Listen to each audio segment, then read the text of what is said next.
வணக்கம், நான் தான் உங்கள் chef Deena. Welcome back to chef Deena's kitchen. இனி நம்ம கிச்சனில் பார்க்க போது இந்த காலிஃப்ளவரும் உருளைக்கிழங்கும் வச்சு ஒரு கறி எப்படி பண்ணுறது பார்க்க போகிறோம்.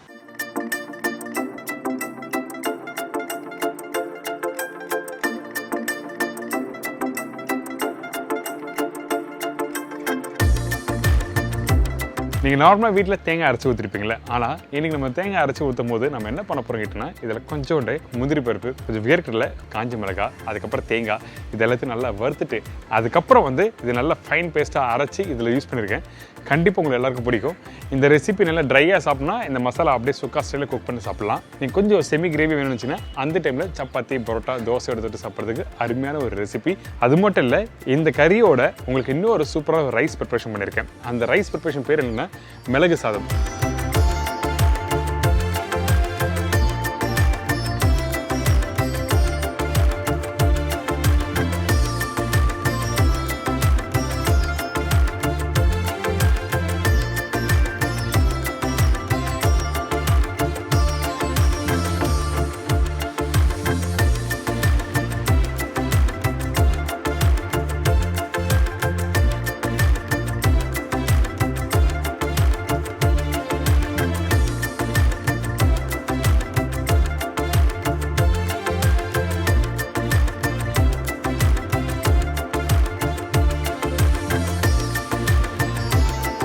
இந்த மிளகு சாதம் நிறைய பேர் நிறைய விதமாக பண்ணுவீங்க. ரொம்ப சிம்பிள், ரொம்ப ஈஸியான ஸ்டைலில் சொல்லி கொடுத்துருக்கேன் இந்த மிளகு சாதம் எப்படி பண்ணுறதுன்னு. இதில் பர்டிகுலராக அந்த காஞ்ச திராட்சையும் முந்திரி பருப்பும் போட்டிருக்கேன். இதில் வெங்காயம் அதிகமாக போடக்கூடாது. வெங்காயம் அதிகமாக போட்டால் அந்த டேஸ்ட் டாமினேட் பண்ணும். ஸோ அதனால் வெங்காயம் கம்மியாக போட்டு எப்படி பண்ணணும்னு சொல்லிட்டு தெளிவாக செய்முறையில் கொடுத்துருக்கேன். கண்டிப்பாக ட்ரை பண்ணி பாருங்கள். இப்போ இந்த ரெசிபிக்கு தேவையான பொருட்கள் பார்த்தலாமா? காலிஃப்ளவர் உருளைக்கிழங்கு கறிக்கு தேவையான பொருட்கள்: காலிஃப்ளவர் மீடியம் சைஸ் 1 நம்பர், உருளைக்கிழங்கு 300 கிராம், பெரிய சைஸ் வெங்காயம் 2 நம்பர், பெரிய சைஸ் தக்காளி 3 நம்பர், காய்ந்த மிளகாய் 5லேருந்து 6 நம்பர், பச்சை மிளகாய் 1 நம்பர், இஞ்சி பூண்டு பேஸ்ட் 1 டீஸ்பூன், தேங்காய் 2 பத்தை, முந்திரி பருப்பு 10லேருந்து 15 நம்பர், வேர்க்கடலை 1½ டேபிள் ஸ்பூன், முழு கரம் மசாலா தாளிப்புக்கு தேவையான அளவு, முழு தனியா 1 டீஸ்பூன், கடுகு 1/4 டீஸ்பூன், மஞ்சத்தூள் சிறிதளவு, சில்லி பவுடர் 1 டீஸ்பூன், தனியா பவுடர் 1¼ டீஸ்பூன், கருவேப்பிலை சிறிதளவு, கொத்தமல்லி தேவையான அளவு, உப்பு தேவையான அளவு, எண்ணெய் குக் பண்ணுறதுக்கு தேவையான அளவு. இதாங்க இந்த ரெசிபிக்கு தேவையான பொருட்கள்.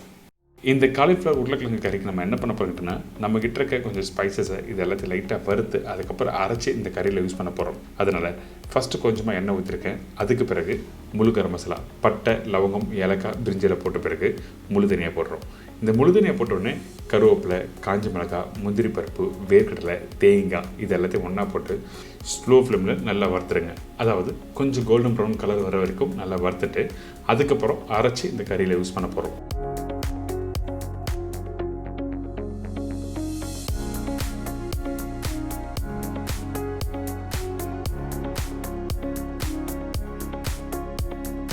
இந்த வேர்க்கடலையும் இந்த தேங்காயும் ரொம்ப அதிகமாக நீங்கள் வறுத்துட்டீங்கன்னா டேஸ்ட் மாறும். அதனால் கரெக்டான கலர் இந்த கோல்டன் ப்ரௌன் கலர்.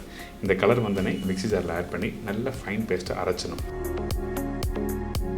அதே டைமில் கொஞ்சமாக தண்ணி ஊற்றி அரைக்க ஆரம்பிங்க. அதிகமான தண்ணி ஊற்றினாலும் அரையாது சம்டைம். ஏங்கிட்டலாம் அந்த பிரிஞ்சி எல்லாம் மெலிசாக இருக்கும் பார்த்தீங்களா, அதுக்கு நல்ல ஃபைன் பேஸ்ட்டாக அரைஞ்சி வர்றதுக்கு கொஞ்சம் கஷ்டமாக இருக்கும். அதனால தான் இந்த மாதிரி கொஞ்சமாக தண்ணி ஊற்றி அரைக்கணும்னு சொல்கிறேன். பார்த்தீங்களா, இந்த மாதிரி ஃபைன் பேஸ்ட்டை அரைச்சி ரெடி பண்ணி வச்சுருங்க. இதுக்கு பிறகு நம்ம என்ன பண்ணுறோம், இந்த காலிஃப்ளவரும் உருளைக்கிழங்கும் தாளித்து குக் பண்ண போகிறோம். அதனால் நல்லெண்ணெய் ஊற்றிருக்கேன். இந்த எண்ணெய் சூடான பிறகு கொஞ்சம் கடுகு, அந்த கடுகு நல்லா பொரிஞ்சு வரட்டும். பொடிசை கட் பண்ணி வச்சுருக்கேன். இந்த வெங்காயம் போட்டிருக்கேன். அதே டைமில் ஒரு பச்சை மிளகாய், கொஞ்சம் பச்சை கருவேப்பிலை இதெல்லாம் போட்டு நல்லா வதக்க ஆரம்பிங்க. இந்த மாதிரி வதங்குற டைமில் கொஞ்சம் லைட்டாக கோல்டன் ப்ரௌன் கலர் வரணும். அதுக்கு பிறகு தான் இஞ்சி பூண்டு பேஸ்ட் யூஸ் பண்ணுறோம். வெங்காயம் வதங்குற பக்கம் ரொம்ப இம்பார்ட்டன்ட். நிறைய பேர் வெங்காயம் தான் வதங்கிட்டோம் அப்புறம் இஞ்சி பூண்டு பேஸ்ட்லாம் போட்டலாம்னு சொல்லுவாங்க. கரெக்டான ஸ்டேஜில் அந்த இஞ்சி பூண்டு பேஸ்ட்டு போட்டால் தான் அந்த வாசனை நல்லாயிருக்கும், அந்த கிரேவியோட டெக்ஸ்டர் நல்லா கொடுக்கும். அதனால தான் இந்த மாதிரி கலர் வந்த பிறகு இஞ்சி பூண்டு பேஸ்ட்டு போட்டு நல்லா வதக்குங்க.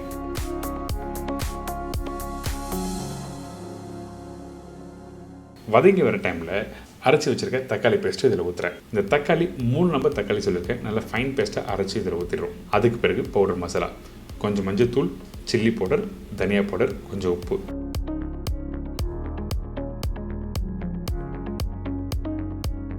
இதெல்லாம் போட்ட பிறகு இந்த மசாலாவோட இந்த வெங்காயம் தக்காளியும் நல்லா மிக்ஸ் பண்ணுங்கள். ஒரு 2 நிமிஷம் நல்லா குக் பண்ணுங்கள். அதுக்கு பிறகு கட் பண்ணி வச்சுருக்க உருளைக்கிழங்கு இதில் போட்டு குக் பண்ண ஆரம்பிக்கலாம். இந்த மசாலா ஒரு கொதி வந்த பிறகு தான் நீங்கள் உருளைக்கிழங்கு போடணும். அதாவது அந்த பச்சை வாசனை, அந்த மசாலாவோட பச்சை வாசனைலாம் போன பிறகு தான் உருளைக்கிழங்கு போட்டு குக் பண்ணும்போது சீக்கிரமாக வெந்து வரும். இந்த உருளைக்கிழங்கு தோல் பீல் பண்ணிட்டு சின்ன சின்ன க்யூப்ஸை கட் பண்ணி போட்டிருக்கேன். அதே டைமில் தேவையான தண்ணியும் கொஞ்சம் கொத்தமல்லி போட்டிருக்கோம். இந்த கிழங்கு ஒரு 50% அளவுக்கு வேகட்டும். அதுக்கு பிறகு கட் பண்ணி வச்சுருக்க காலிஃப்ளவர் போடலாம். ரெண்டுத்தையும் ஒரே டைமில் போட்டிங்கன்னா காலிஃப்ளவர் சீக்கிரமாக வெந்துடும், ஆனால் உருளைக்கிழங்கு வேகிறதுக்கு டைம் எடுக்கும். அதே டைமில் அந்த காலிஃப்ளவர் மசிஞ்சு போயிடும். அதனால தான் ஒரு 50% அளவுக்கு வெந்த பிறகு காலிஃப்ளவர் இதில் போடுறோம். அதே டைமில் இந்த காலிஃப்ளவர் பாருங்கள், நல்லா க்ளீன் பண்ணுங்கள். எப்போவுமே கட் பண்ணி முடித்த பிறகு கொஞ்சம் சுடு தண்ணியில் மஞ்சத்தூளில் போட்டு க்ளீன் பண்ணலாம். அப்படி இல்லைனா வெறும் சுடு தண்ணியில் ஒரு 2 நிமிஷம் போட்டுட்டு அதுக்கப்புறம் எடுத்து யூஸ் பண்ணுங்கள் காலிஃப்ளவரை. அதே டைமில் சின்ன சின்ன பீஸாக கட் பண்ணி போட்டிருக்கேன். திருப்பி கொஞ்சம் தண்ணி ஊற்றி இந்த காய் நல்லா வேகிட்டோம். அதுக்கு பிறகு அரைச்சி வச்சுருக்க இந்த பேஸ்ட்டை போட்டு ஃபைனல் பண்ண போகிறோம்.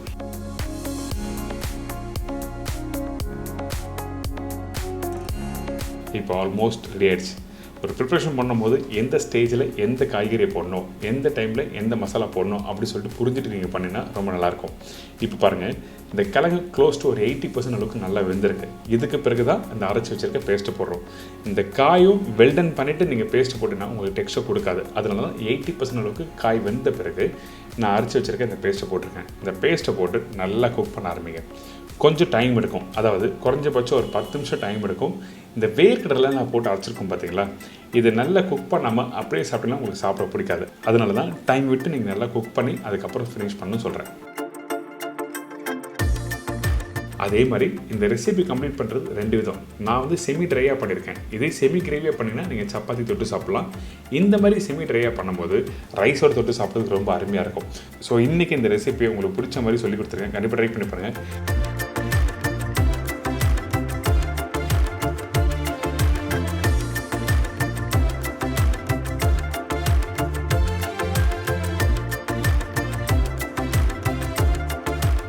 இதோட காரசாரமான பெப்பர் ரைஸ் எப்படி பண்ணுறது பார்க்க போகிறோம். இந்த ரெசிபிக்கு தேவையான பொருட்கள் பார்த்துடலாம். அதுக்கு முன்னாடி நம்ம சேனலில் நிறைய பேர் வீடியோ பார்த்து வீட்டில் ட்ரை பண்ணுற சொல்கிறாங்க. இதுலேயும் இன்னும் கொஞ்சம் டவுட் எதுனா இருந்ததுன்னா நீங்கள் நேராக கூகுள் போங்க. கூகுளில் போய்ட்டு www.chefdeenacooks.com டைப் பண்ணுங்கள். என்னோட வெப்சைட் ஓப்பன் ஆகும். உங்களுக்கு தேவையான ரெசிபியை நீங்கள் டைப் பண்ணினா ஃபோட்டோ ப்ளஸ் எக்ஸ்ப்ளனேஷனும் உங்களுக்கு தெளிவாக கொடுத்துருப்பேன். பெப்பர் ரைஸ் தேவையான பொருட்கள்: boiled rice 1 bowl, pepper powder 1 tablespoon, முந்திரி பருப்பு 15 நம்பர், காய்ந்த திராட்சை 15லேருந்து 20 நம்பர், காய்ந்த மிளகாய் 3 நம்பர், வெங்காயம் சின்ன சைஸ் 1 நம்பர், முழு கரம் மசாலா தாளிப்புக்கு தேவையான அளவு, இஞ்சி பூண்டு பேஸ்ட் 1/2 டீஸ்பூன், மஞ்சத்தூள் சிறிதளவு, தனியா பவுடர் 1/4 டீஸ்பூன், பெருங்காயம் சிறிதளவு, கருவேப்பிலை தேவையான அளவு, கொத்தமல்லி தேவையான அளவு, உப்பு தேவையான அளவு, நல்லெண்ணெய் குக் பண்ணுறதுக்கு தேவையான அளவு. இதாங்க இந்த ரெசிபிக்கு தேவையான பொருட்கள்.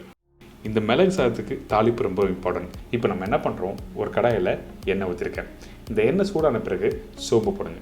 சோம்பு நல்லா பொரிஞ்சு வர டைமில் முழு கரம் மசாலா, அதுக்கு பிறகு காஞ்ச மிளகாய், முந்திரி பருப்பு, காஞ்ச திராட்சை, பச்சை கருவேப்பிலை இதெல்லாம் போட்ட பிறகு லைட்டாக வதக்க ஆரம்பிங்க.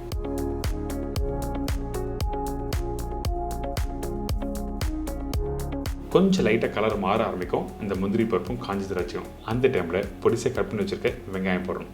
இந்த வெங்காயம் யூஸ் பண்ணும்போது அதிகமான குவான்டிட்டி வெங்காயம் இந்த ரெசிபிக்கு யூஸ் பண்ணக்கூடாது. நீங்கள் வெங்காயம் அதிகமாக போட்டு குக் பண்ணும்போது அந்த பெப்பரும் வெங்காயம் சேர்த்து சாப்பிடும்போது நல்லா இருக்காது. அதனால தான் நம்ம எப்பவுமே வந்து இந்த மாதிரி ரெசிபிக்கு வெங்காயம் அதிகமாக போட்டக்கூடாது. அதே டைமில் இந்த வெங்காயம் அதிகமாக வதங்க வேண்டாம்.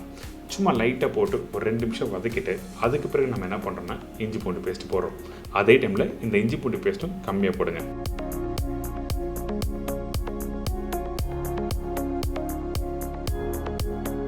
இதுக்கு பிறகு கொஞ்சோண்டு மஞ்சத்தூள் அதிகமாக வேண்டாம். அதிகமாக போட்டீங்கன்னா கலர் மாற ஆரம்பிக்கும். அதனால தான் கொஞ்சமாக மஞ்சத்தூள், தனியா பவுடர்.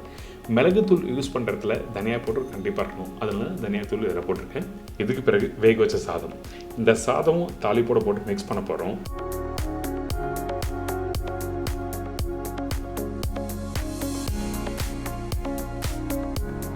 கொஞ்சமாக பெருங்காயம் போட்டிருக்கேன். அதுக்கு பிறகு பொடிசை கட் பண்ணி வச்சிருக்க இந்த கொத்தமல்லி, உப்பு தேவையான அளவுக்கு,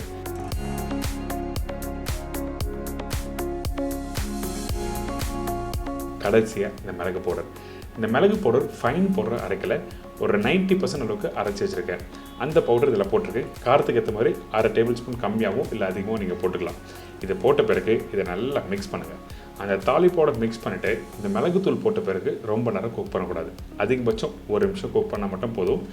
ஏன் கிட்டனா அந்த மிளகுத்தூள் குக் பண்ணும்போது உங்களுக்கு கசப்பு தன்மை வரதுக்கு வாய்ப்பு இருக்குது. அதனால் சும்மா லைட்டாக மிக்ஸ் பண்ணிவிட்டு நீங்கள் அடுப்பை விட்டு ஆஃப் பண்ணிவிட்டு அப்படியே சாப்பிட்டு பாருங்களேன், சூப்பராக இருக்கும். அதுவும் பர்டிகுலராக அந்த முந்திரி பருப்பும் காஞ்சி திராட்சை இந்த மிளகு இந்த ரைஸோடு சேர்த்து சாப்பிடும்போது அந்தளவுக்கு ஃபேன்டாஸ்டிக்கான ஒரு ரெசிபி.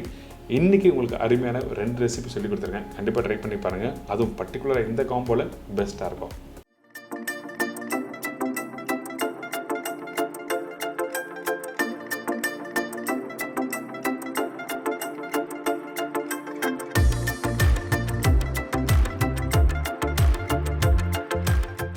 என்னங்க இப்போ எல்லாருக்கும் தெரிஞ்சிருக்கோம் இந்த அருமையான இந்த 2 ரெசிபி எப்படி பண்ணுறதுன்னு. கண்டிப்பாக ட்ரை பண்ணி பாருங்கள், உங்கள் எல்லாருக்கும் பிடிக்கும். மறக்காமல் ட்ரை பண்ணி பார்த்துட்டு உங்களோட ஃபீட்பேக் கொடுங்க, அது ரொம்ப ரொம்ப இம்பார்ட்டன்ட் எனக்கு. இதே மாதிரி நாளைக்கு இன்னொரு அருமையான ரெசிபி சந்திக்கிறேன். நன்றி, வணக்கம், see you, bye, take care.